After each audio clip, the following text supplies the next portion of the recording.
Today, we're sharing an Encore episode from the Us and Them archives. This show first aired in July of 2021. This episode of Us and Them is supported with a grant from the Claude Worthington Benedum Foundation.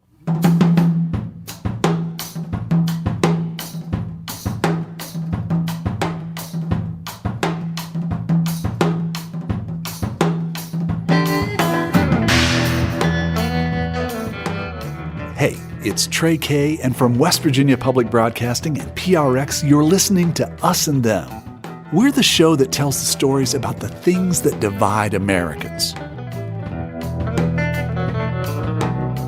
You know that saying, how the only sure things in life are death and taxes? I think we might want to add old age to that list. Each year, elderly Americans make up more of the population. Today, 16% of us are 65 or older, and that's expected to double as the youngest baby boomers move into old age.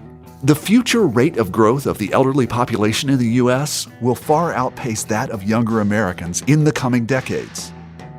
In West Virginia, that future is now. About 21% of the state's population is over 65. West Virginia ranks as the third oldest state in the country, just behind Maine and Florida. At the same time, West Virginia's birth rate is low. That's in part because young people are leaving the state and starting their families elsewhere. Since 2010, the Mountain State has lost nearly 50,000 residents. And from 2010 to 2018, it was one of only two states with more deaths than births. That generational imbalance is expected to grow even wider in the coming years. Where will this trend lead? And what kind of impact will it have on the economic, political, and cultural fabric of West Virginia? I think about this as I watch my friends help their aging parents. I wonder who's going to take care of the older generation, or Mama and Pawpaw, as we call them in West Virginia, when they can't be on their own. A shrinking generation of young West Virginians means fewer family caretakers to help out. That means many seniors rely on Medicare and Medicaid. These essential state and federal programs are funded in part by consumer spending and the income and sales taxes from a dwindling workforce. The caregiver crisis has been brewing for years. It's a complex problem without a simple solution. My generation, which, by the way, is at the tail end of the baby boomers, is now parenting our children and assisting our aging parents, who may live far away. My dad died 16 years ago, and my mom is part of the state's current cohort of elders. She's a healthy 82 years old and still living in the big 3-bedroom house in Charleston where she raised me and my siblings. At some point, she may need care. And I wonder if home care will work, or maybe she'll need to move.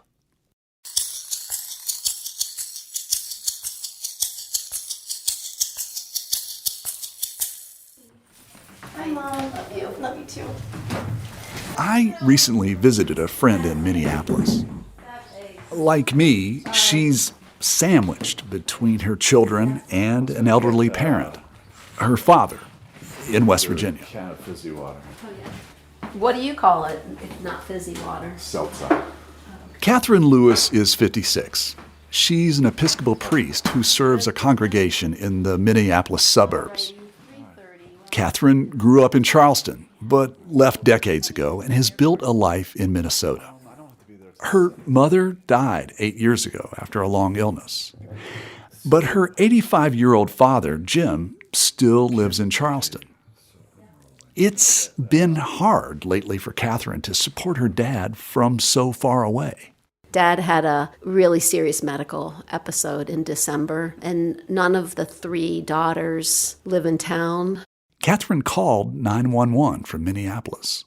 My sister-in-law, Michelle, went to let herself into his place and found him on the floor. And he had been down for a good number of hours. So days before Christmas, when COVID was still raging, Catherine got on a plane to Charleston. We learned that he had had a very serious seizure. We think that he was probably paralyzed. His recollection is that he was only down for about an hour, but it could have been 17 hours or something like that. So that was the emergency. Then he gets to the hospital, and there aren't beds, and there's no visiting, and he had to hang out in the emergency room for way too long. And with the seizure, not only was he suffering physically, one of the side effects was delirium.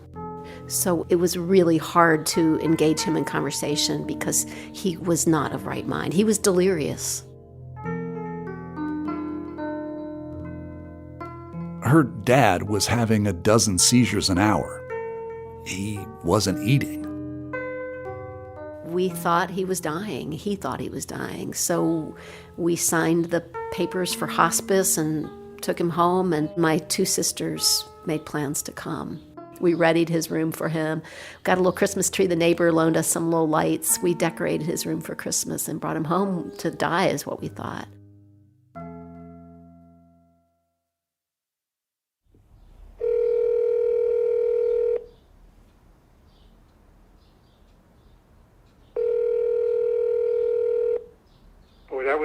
That was right on time. I'll tell you, you're right on time, man. Oh. Well, not really. Hi, Dad.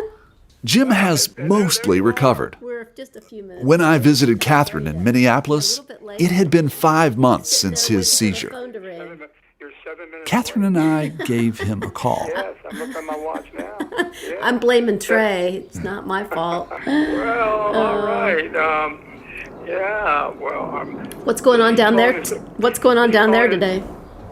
Oh, I've been on the phone with Express Scripts, straightening out my account and making sure I'm paying the right amount of money. Catherine and Jim's check-in is lively. The two have a lot in common. Jim is a retired Episcopal priest. They talk about books, movies, and how hard it is for Jim to get around without a car. His seizures meant no more driving, and he couldn't live alone anymore. Catherine invited him to join her in Minneapolis, but he said no. So reluctantly, he left the family home and moved into an assisted living apartment. All right, Dad. Well, thanks for talking. sweetie. I love you. I love you, honey. And hey, Trey, I love you, buddy. Take care of yourself, please. All right, thank you. Love you, Jim. All righty. Bye-bye. Bye-bye. This is a major transition for Jim, and Catherine knows he's struggling with it. It's not so simple as, did he want to move or did we want him to move? It's more like we're tied to each other. And so there's the complexity of any human relationships of trying to weigh out all the facets of that to try to get to the best decision. So it's easy to kind of jump to the conclusion that one person, is calling the shots. It's really like this dance of how do we figure this out together?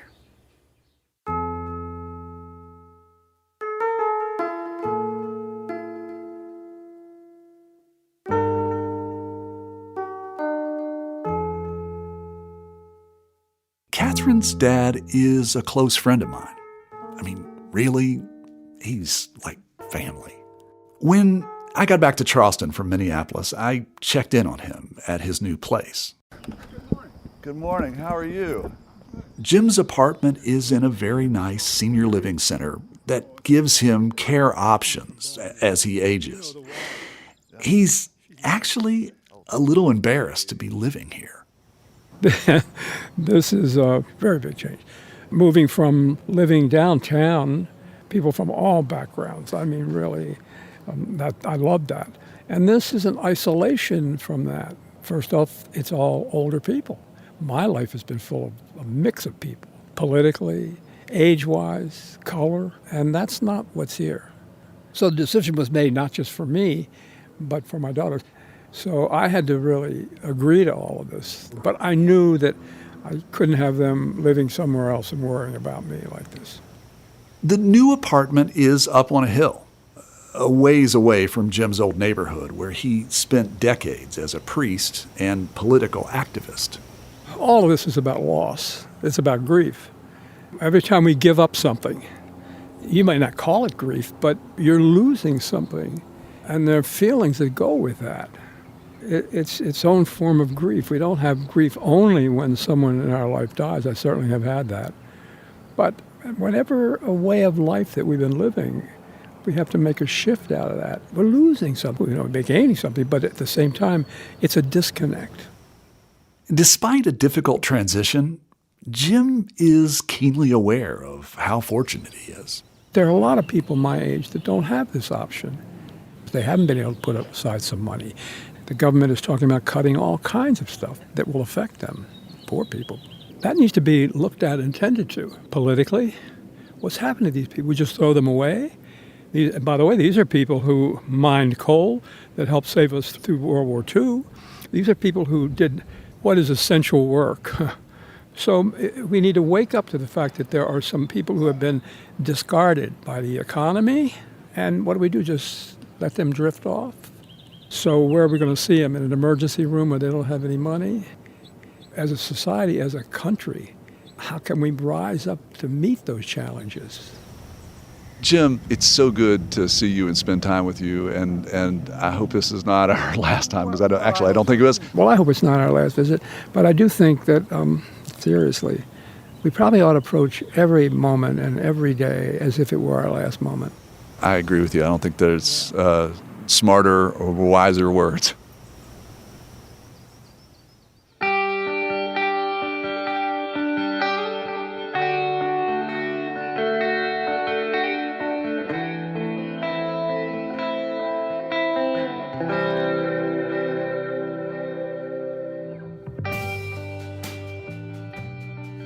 For the past year, the pandemic added another challenge for seniors and those who care for them. In 2020, as COVID began to spread, the virus took hold rapidly in places where people live closely together. Nursing homes were hit hard.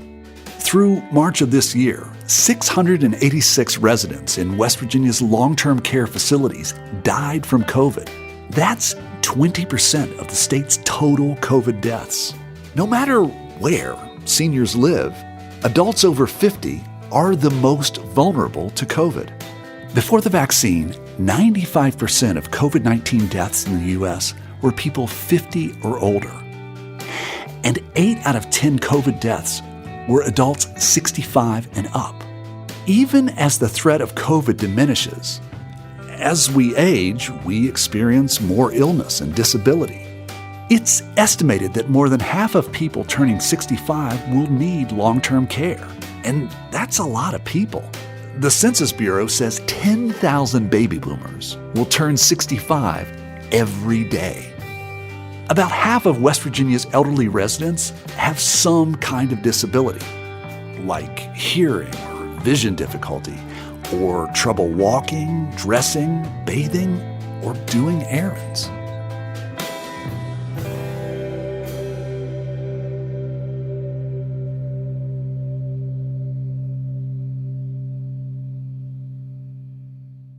It's not just we're older and poorer and sicker, all of it together. Jack Rogers is board president of Kanawha Valley Senior Services in West Virginia. He's also a retired public defender and legislative lawyer. I've known Jack for years, and I was really grateful that he made time to explain such a complicated topic. We started out with the basics. How is West Virginia meeting the needs of its growing senior population? I'd say we're not. We're close. Federal money, primarily, Medicare, Medicaid. Then you've got a lot of different programs that actually date to the 60s under the Old Age Act in 1965. One of those property-type programs from that era that come into agencies like the one I'm privileged to serve. And those have very specific functions. A lot of it has to do with feeding people. A lot of it has to do with in-home health care in a limited way. It's not really a full-scale in-home health care effort, but it is some care that goes into your home, tries to keep you in place, cleans up the dishes, runs a sweeper, all those kind of things. A little bit of home health care, but not really much. We can't afford it. But it's those kind of programs dating from the 60s and then added to the Medicare and Medicaid and Social Security that basically are holding the state together in terms of the older population. Jack's assessment of care quickly and logically heads to the cost. It's staggering. One statistic I found pretty astonishing. In 2018, Americans paid $61 billion out of pocket for long-term care services. That includes in-home and facility-based care like skilled nursing centers. Those costs are only going up. And none of us are immune. My good health today statistically doesn't guarantee disease-free or disability-free aging. In fact, the U.S. Department of Health and Human Services estimates that 1 in 7 adults will have at least one disability for more than 5 years. Federal data show each American turning 65 today will need long-term care that costs on average $138,000. While private insurance and public programs should cover about half of that, the other half patients pay for themselves out of pocket. That's about $70,000. And that's the minimum experts say we should all be saving. But at least half of older Americans living alone don't have that kind of money. And this is especially the case in West Virginia. Jack Rogers with Kanawha County Senior Services says the bottom line is that elderly West Virginians can't afford the care they'll need. That's particularly true for women. West Virginia women 85 and older outnumber the state's men 2 to 1. When you look at this state, we are not only old and sick and poorly educated and fat and all the rest of it, but we got a bunch of people that just can't help themselves, and many of them are elderly. And particularly where you've got Medicare and Medicaid recipients, there are huge gaps of things they need. When you're 85 years old and you didn't work and you don't have a pension, your husband died 30 years ago, you're on Social Security and nothing else, you need help. And we got a lot of those kind of people. And at least half of them will need some form of long-term care. And that's why federal and state programs like Medicare and Medicaid are critical. When people talk about socialized medicine, we're socialized. We've been there a long time ago. The people that vote for Ronald Reagan and now vote for Donald Trump don't realize that, but we've been socialized medicine probably since the early 80s. And it just keeps getting worse as individual employers don't offer those kind of programs. Small employers can't afford it. It's gotten too expensive. While public programs help a great deal, they don't cover all the costs. Jack says county-based senior service organizations exist to help fill in the gaps. County-based agencies are designed to help older people stay in their homes and communities. The goal is to provide long-term care services at home for as long as possible. That means less time in expensive full-time facilities. Now that's a tricky thing. At what point does that become necessary? That becomes medical judgment. But for the most part, it's very clear, and the data is pretty much in on research, that if you can stay in your home reasonably well, you're going to be better off, you're going to be healthier. Question is, how much help can you get to make that happen? And that's problematic. It's a constant struggle, frankly.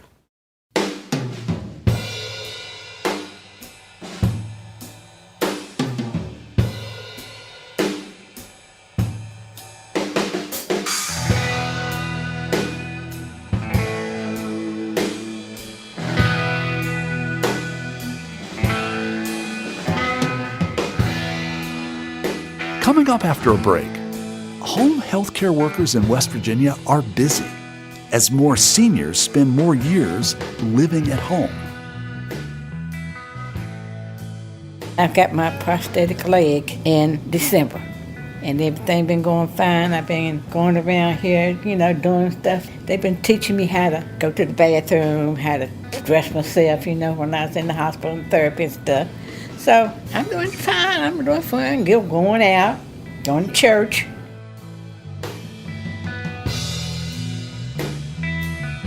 home care industry can't find enough workers in the state to meet the overwhelming need.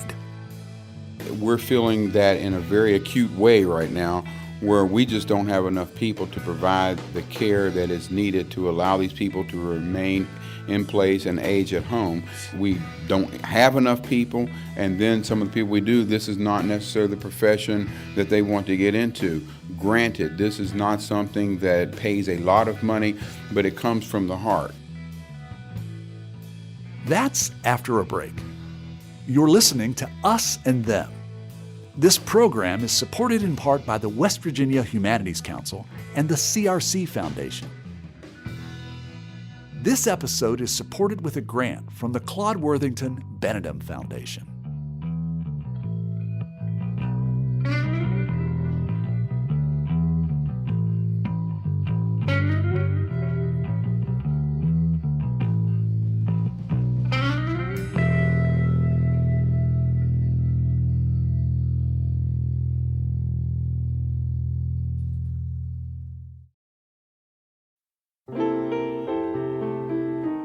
In difficult times, music gives us peace, brings us together, and helps heal us. It calms our nerves and brightens our days. That's why we're bringing you classic episodes of Mountain Stage on air and in our podcast. This is Larry Gross, host of Mountain Stage. Find something that's familiar or brand new and feel the power of live music on our website, mountainstage.org. This is an Encore episode of Us and Them. The show first aired in July of 2021.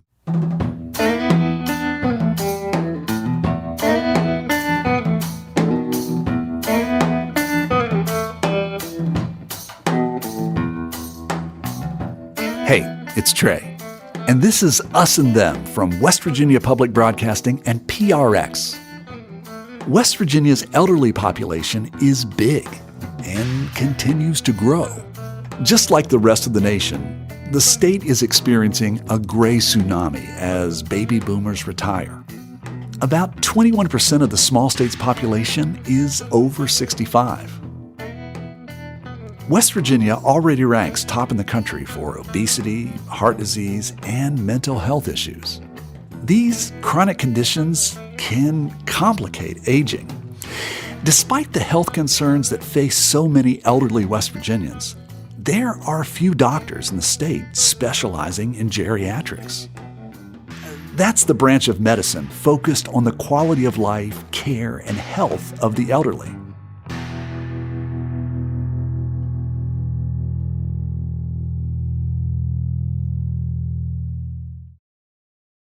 Dr. Osvaldo Navia is one of only 10 board-certified geriatricians in the state.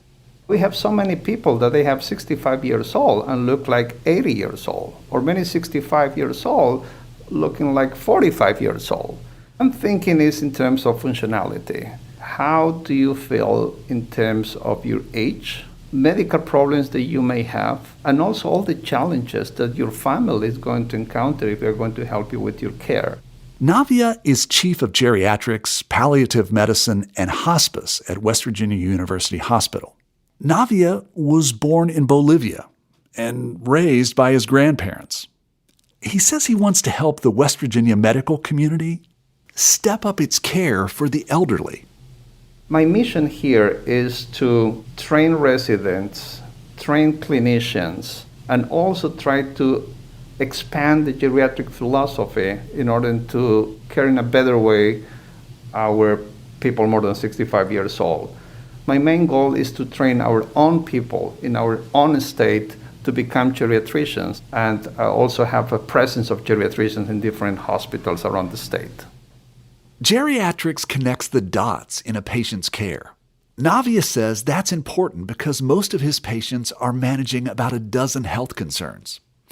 Dementia and diseases of the heart and lungs are the most common. I asked the doctor when it's time to talk with a patient about higher levels of care. I think there's so many reasons for this one. One of them is when you're becoming really sick and you are unable to take care of yourself. Let's say for long staying in the hospital and you are extremely weak and you need a lot of physical therapy or some kind of support to go back to your regular life, and you fail. Fail or fell? You fail different kind of treatments. I see. And you realize that you really need help. Could be one of the main factors looking for long-term placement. Another factor that I can realize is when you have memory problems, when you have a diagnosis of dementia, and it's no longer safe for the patient to live by themselves, and they need supervision. It's another main factor to look for long-term placement. And the other thing that probably is going to be remarkable is when your partner dies. When your partner dies, it's something like probably you have some kind of balance living how, I don't know, wife, husband, and somebody is going to die and you're going to be by yourself and probably you're going to need more support. And this is the time that placement could be an option. But before that decision is made, Dr. Navia needs to help his patients and their families negotiate the healthcare system. As a geriatrician, he tries to bring together all their medical challenges and create a care plan. We cannot send these patients to different specialists in order to take care of them. We are the kind of physicians who just try to put everything together, minimize the medical plan, and of course, we have a very active and proactive responsibility in the care of these patients. I have other patients that they tell me quality of life is the most important thing. I live to whatever years I need to live, and being able to do things by myself, make decisions by myself, take care of myself, live at home as long as I can. Generally speaking, can you say what elderly people want from life? According to my experience and my conversation with people more than 65, they want to be able to take care of themselves. I think that's the main priority for them. Be independent. They would like to keep the freedom, live at home as long as they can, of course. In your opinion, is home-based care the best option for elderly people? And I think that's the best way to go. And I fully support families and patients that want to live at home. As long as you are able to do things by yourself, as long as you have the capacity to make decisions by yourself, as long as you are going to be able to feel safe at home and be safe at home, I think it's a great alternative.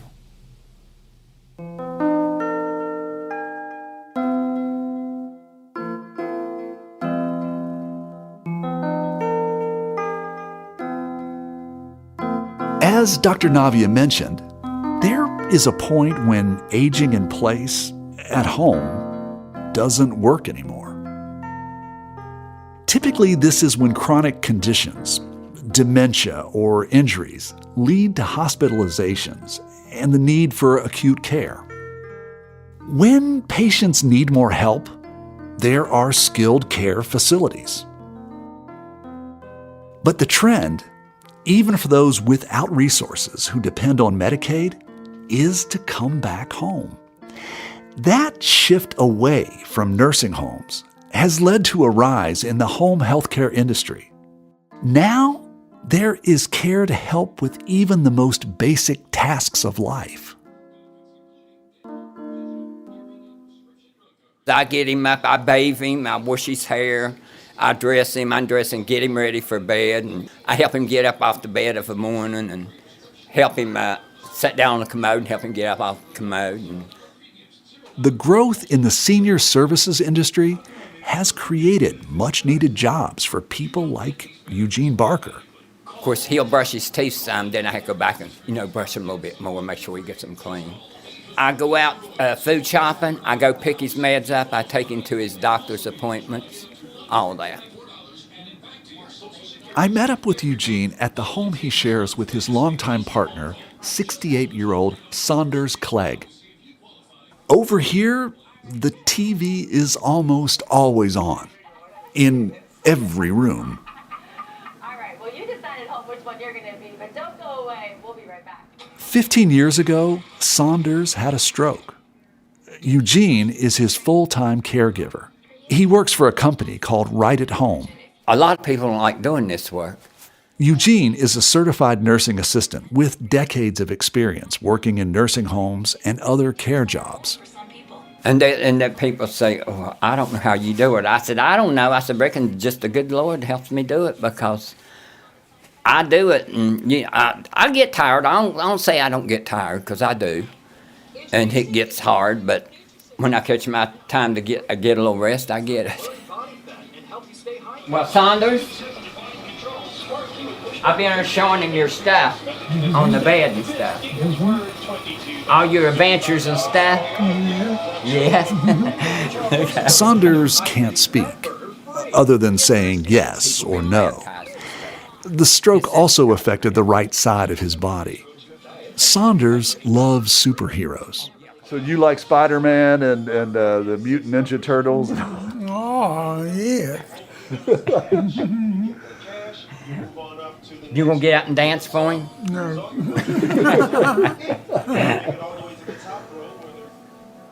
Saunders and Eugene like to tease each other. They have a cozy home, but it's really hot in here.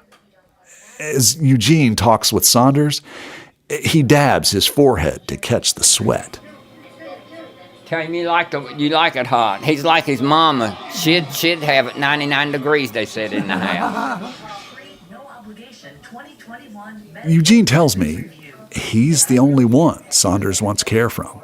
Yeah. I asked him, I said, can I take a vacation? He said, no. Really? Yeah. I mean, wow. I mean, that... I haven't taken a day off or nothing in 15 years. I've been here, taking care of him. You are absolutely free. You don't get these benefits automatically, so call now to see if you're eligible. Did you take up the carpet?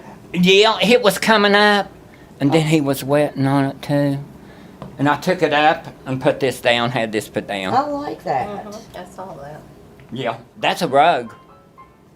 It's not wood, it's a rug. No. Yeah, good feel of it. It's a rug, it's not wood. The day I visited Eugene and Saunders' house, there was a routine company evaluation. I sign it because he can't sign it.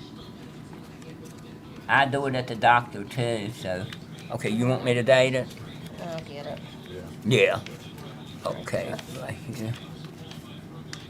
I I put Petey, that's his nickname. What is it? Petey. Petey's his nickname. One more. Oops, sorry. Don't get used to it, Saunders. I'm doing it for you this time. I try to learn him to write. But he likes to sleep now. Eat, sleep, and watch TV. It's getting late. It's time for us to go. Saunders, we're going to let you take care of business, and we'll see you next time. It's in December. Thank you, Saunders. It was very nice meeting you. When you too. Well, come back again. I will. Well, you know I will.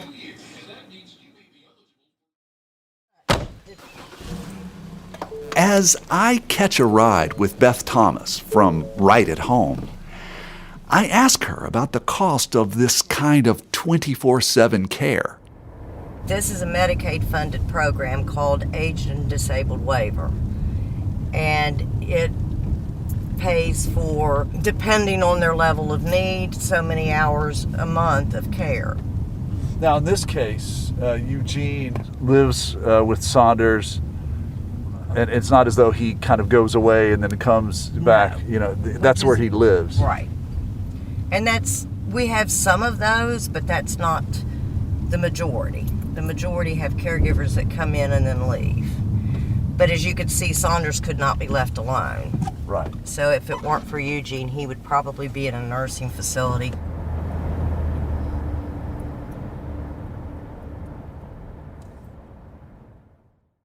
Many companies are helping seniors age in place. I saw there was an opportunity to do some things in geriatric care. Eric Hicks is a franchise owner of Right at Home. He started up in 2005. I looked at the demographics and I said, heck, there's going to be a growth in the number of elderly people coming down the pike as we move forward, and I'd like to figure out a way to try to capitalize on that. Eric spent more than a decade in the industry and has tapped into what is now the preferred option for more and more seniors. The government and medical community are behind this model. Eric saw the shift toward in-home care in the mid-1990s as a way to hold down long-term costs. The whole dynamics changed. It was driven basically by insurance companies because they wanted to get people to the lower cost setting, so it would cost them less money. And same thing for Medicare and everything else. They wanted to get people to a lower cost setting. Prior to the 90s, people might stay in a hospital many times for 2 or 3 weeks. Well, very seldom do you ever see somebody stay in a hospital for 2 or 3 weeks now. What they do is they'll go and have their whatever they need done at acute care center. As soon as they're stabilized and their vitals are okay, they're sent to a lower cost setting. Dozens of home healthcare agencies in West Virginia serve an expanding base of elderly clients. Since Eric started up his company, it has become one of the largest agencies in the state. It serves clients in 8 counties, employs more than 400 caregivers, and 25 administrative staff. Still, Eric says West Virginia's home care industry is in a panic, trying to meet the overwhelming need of an aging population. As the state sees a historic increase in its elderly population, it's losing its younger workers. This is due in part to an ongoing exodus of young people from the state. And the future's not looking too bright either. From 2010 to 2018, there were more deaths than births in West Virginia. Eric calls this an acute situation. We just don't have enough people to provide the care that is needed to allow these people to remain in place and age at home. We don't have enough people, and then some of the people we do, this is not necessarily the profession that they want to get into. Granted, this is not something that pays a lot of money, but it comes from the heart. And we are looking for people that really have a passion for caring and have a kind, caring attitude and want to help out other people in this capacity. And we just don't have enough people in our state to meet the demand for that, and we need to look at bringing in other people. Actually, West Virginia has a history of that. Our mining industry brought people in from Europe, from various countries to come and staff the need. You're smiling as I'm saying that, but do you think that's something that maybe people in the state might have to consider? Well, I think it's something we need to do, and not just consider. I think we need to make it happen. And I've compared it to your analogy just many times, is that early in the 1900s, late 1800s, we had many people that came here from Eastern Europe to work in our coal mines. They worked in coal camps in southern West Virginia, and then they branched off and did other things after that. We can do some of that with healthcare right now, where we don't have enough people to provide that care or want to do that work. We can bring in people who would welcome that. Now is the best time ever for people to actually listen to what I'm saying, because people understand that losing population is not a good thing, and I think people understand that we need to diversify. We've got to change the way we think here, and we've got to open our borders and be more inviting to different people of different races, black and brown people from other countries. That's what's going to make us grow. That's how we're going to be diverse, and that's also going to make people want to live here, because people want diversity overall. And if we can make ourselves more accepting and open to that, I think that in and of itself will make people want to relocate or locate here. And now is the time for us to make that happen.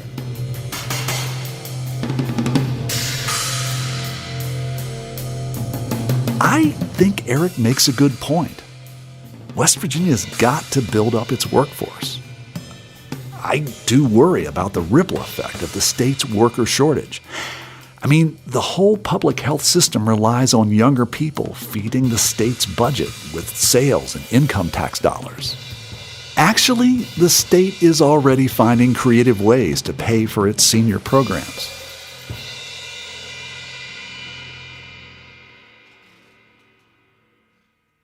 For example, the state lottery has become a primary source of revenue for the State Bureau of Senior Services budget and Medicaid program. Casino license fees also help pay for some of the Bureau's programs.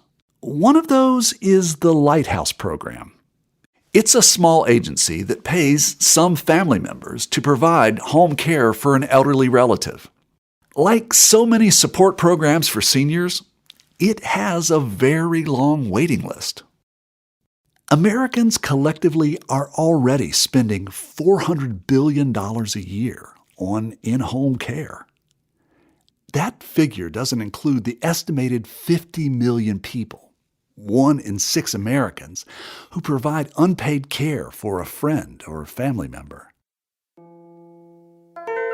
We all want assurance we'll get the care we need as we age. My cousin, Joe Monk, is 78 years old. He's a retired professor living in Amherst, Virginia. I sat down with him recently on the porch of his cabin in the Blue Ridge Mountains. I know one of Joe's passions is being there for family. And another thing he loves? Pottery. It's been my life work pretty much. Jack of all trades, master of one. Joe grew up in a multi-generational home. As a teenager, his elderly grandparents had rooms in his family's home until they passed away. It's a 2-bedroom house, but it had a big basement. And so Grandpa was in one room, and the boys, I had a brother, the boys were in another bedroom in the basement. There's an apartment in the basement. And Grandmother lived in a bedroom upstairs. I mean, what was that like? Well, I was a teenager, and it was just sort of, that's the way it was. I don't have anything to compare it to at that time. That's just the way we lived.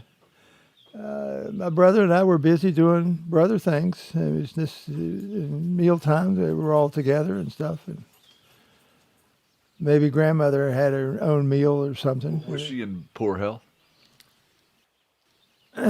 She was in poor health. Joe may have learned his caregiving skills from watching his mom. My Aunt Irene was an elementary school teacher, but she cared for her elderly parents as well as her husband. My Uncle Herman had polio.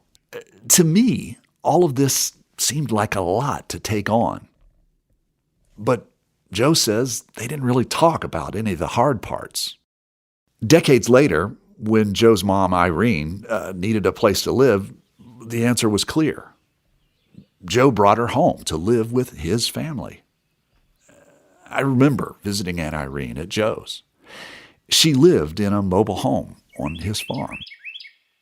There was absolutely no thought of her moving into a nursing home or anything like that. No, it was just something you could do, so you did it. And we had young children. It's nice to have a grandmother to babysit or just to entertain the children, with whatever grandmothers do with grandchildren, I don't know if you're familiar with Elizabeth Kubler-Ross and the book on Death and Dying. What I remember her talking about was, in some ways, that we as a society have in many ways kind of taken old people and kind of moved them off to the side, and that young people don't really get to experience this kind of final process of life. Do you feel like that in some ways was maybe kind of a positive experience that you gave to your daughters, to have their grandmother around and they actually could see her go through that final part of her life? Well, Trey, you don't plan a life, you just live a life that just happens, and you're lucky if it happens in the right way for your situation. So that's kind of how that happened. These things just work out. And you just make the best decisions you can, and but it was a very positive thing. My youngest one that was born in 1981, so she would be 7 when my mother moved into the mobile home. She got a lot out of her. I mean, they were buddies. They did stuff together.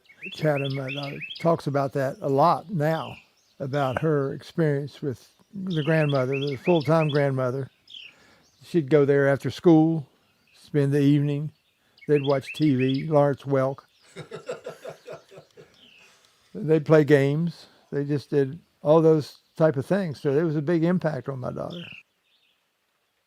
After Aunt Irene died and Joe's kids moved out, he and his wife, Sonny, invited her parents to come live with them. We had room for them. And I should say that all the folks lived long lives, into their 90s. Well, these are nice people, so they're not argumentative or, they're intelligent people, and they are, interesting. They always got a story to tell about World War II. My wife's father was a navigator and making runs to the South Pacific from San Francisco. So there's always a war story. My wife's father, they were just sitting beside each other watching old movies on TV. And as people my age and their age, your TV's on, it's an opportunity to take a nap. So he just passed away from a heart attack sitting next to his wife watching TV. Joe has been present for 5 in-home deaths, and I kept asking him, that's got to be a hardship, right? Not really. I mean, how do you define hardship? Well, we're not that selfish as people to say that's a hardship. I mean, I just never looked at it that way. That's not really part of it, in my opinion. That's what you do for a fellow human being, you do what you can. If I couldn't do it, I'd have to hire somebody to do it, but, I'm cheaper. Do you have an opinion on how our society has, that there are definitely other options, that people could do something different than you've done? How do you feel about that? Everybody have to make their own decision. If they want to be that selfish, where they just park an old person in a nursing home to dawdle away, that's they got to live with that. I'm not going to do that. I don't have a whole lot of insight on how society should operate. Just do what you can. Help the old people.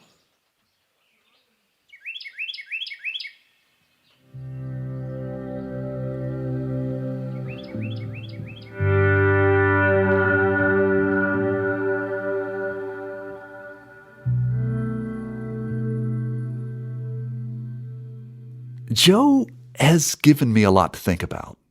Caregiving is complicated. And I wonder whether I could do what Joe has done, care for older family members and help them into their final years in the sustained, selfless, caring way that Joe has. To be brutally honest, I'm not sure that I could. And at the same time, I know that I would want someone to care for me if I needed it. So that seems selfish, knowing that I would want something that I'm not prepared to give. Home care is what everyone wants, but it takes time and effort and patience and love. My cousin Joe grew up very different from me. We're family, but his was a little more country and mine was a little more city. And maybe that's part of what defined how we cared for our elders. And maybe not. But even within my family, there's a difference in how we help our elders. And I realize that even more now after doing this story. We will all have needs as we age, physical needs to keep us going. But where will that help come from? From a family member? From a care facility? I don't know those answers. But now I do know I have a lot more questions about all of this. About aging and about being old and about needing help. And I know there are a lot of things that I need to learn. I'm not elderly yet, but if I'm lucky, I'll get there someday. And that's what makes all of us the us and them. We'll each have to deal with the issues of aging, and we'll all need some help. Hey, it's Trey, and I have a few updates to share with you since this story first aired. First, my dear cousin, Joe Monk, who shared his life and heart and soul with his family. Well, Joe passed away in December of 2024. He helped me understand some really important things in life, and for that, I'm humbled and grateful. My friend Jim Lewis is still kicking. He turned 90 this past October. And Eugene Barker and Saunders Clegg are still hanging in there. Saunders still has his ups and downs physically, and Eugene is there helping him get by. Since we interviewed him for this episode, Dr. Osvaldo Navia has left his position at WVU Medicine to become Chief of Geriatrics and Palliative Care at Tulane University's School of Medicine. And Jack Rogers has retired from his position with Kanawha Valley Senior Services. Of course, the numbers have shifted since the episode first aired. However, 2025 statistics show West Virginia has the nation's third oldest population, with more than 20% of residents over 65.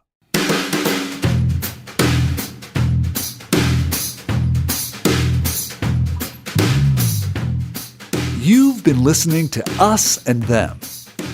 Our team for this episode is me, Trey Kay, Marisa Helms, and Kate Smith. Michael Lipton and Tristam Lozow wrote and performed the Us and Them show music. Mark Lerner designed our logo. Lelena Price provides us with images for the web. The marvelous people at PRX and West Virginia Public Broadcasting make Us and Them possible. So do grants from the Corporation for Public Broadcasting, the West Virginia Humanities Council, and the CRC Foundation. This episode is supported with a grant from the Claude Worthington Benedum Foundation. Us and Them was originally developed with assistance from the mentorship program at AIR, the Association of Independents in Radio.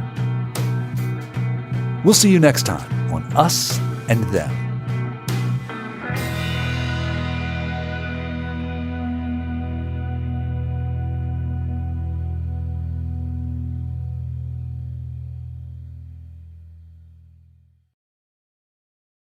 This show is supported by Odoo. When you buy business software from lots of vendors, the costs add up and it gets complicated and confusing. Odoo solves this. It's a single company that sells a suite of enterprise apps that handles everything from accounting to inventory to sales. Odoo is all connected on a single platform in a simple and affordable way. You can save money without missing out on the features you need. Check out Odoo at odoo.com. That's odoo.com. Support for this podcast comes from the Corporation for Public Broadcasting. From PRX.